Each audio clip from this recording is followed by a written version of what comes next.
The UFC lightweight title is on the line in the Lone Star State as we welcome you into this edition of MMA Live Extra. I'm John Brickley alongside Chael, Sonnen, and Gilbert Melendez. March 14th, Dallas, Texas. We got a really good one in the 155 class. The #1 contender in Rafael dos Anjos going up against Anthony Pettis. Gil, I want to start with you. You've matched up with Pettis in the past. What type of fighter is he like? Well, Pettis is a very smart fighter. When I had to fight him, I was very surprised how intelligent he was. He kind of adapted to me.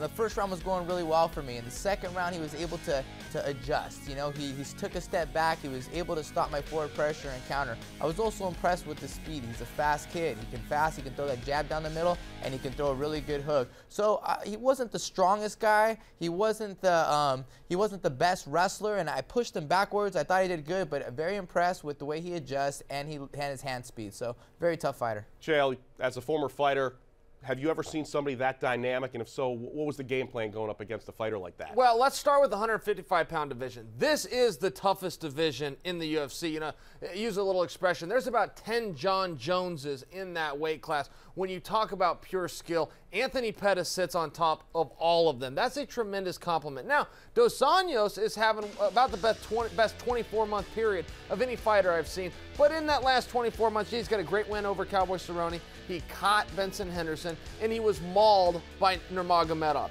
He happens to be the right guy at the right place. I think his skills are fantastic, but I don't think he represents anything new that Anthony Pettis hasn't seen and triumphed over before. You mentioned some of the wins. He's won 8 of 9. Dos Anjos has. What type of performance does he need to do in a type of fight against Pettis to pull off the upset? Well, I found it was success for me when I put pressure on Pettis, and I think Dos Anjos is a pressure fighter. He did it against Benson, and he needs to do it against Pettis. Come forward, walk forward, try to get in close distance where Pettis can't get his kicks off.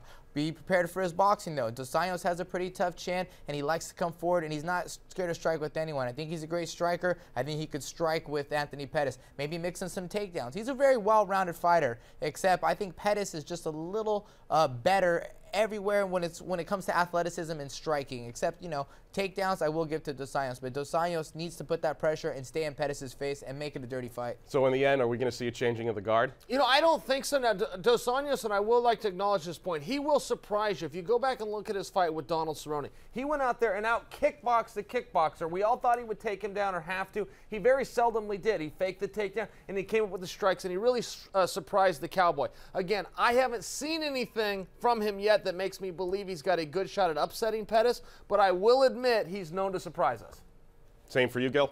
Yeah, I'm going to have to take Anthony Pettis on this one. Again, I think he's just going to be able to control the distance and control the speed. If Dos Anjos is going to have success, he's going to have it early in the first 2 rounds, and he's going to have to put the pressure on it. And if he wins those first 2 rounds, I believe he's going to continue to win the fight. But if he can't catch Pettis and he walks into some push kicks, some front kicks, and some straight jabs, it could become a long night for him. Great information from Gilbert Melendez, Chael, Sonnen. Should be a great fight coming up between those 2 fighters. Again, a reminder as well, keep it to ESPN.com for the latest on MMA. And again, a great insight from these 2 guys. MMA Live Extra. I'm John Brickley right here on ESPN.com.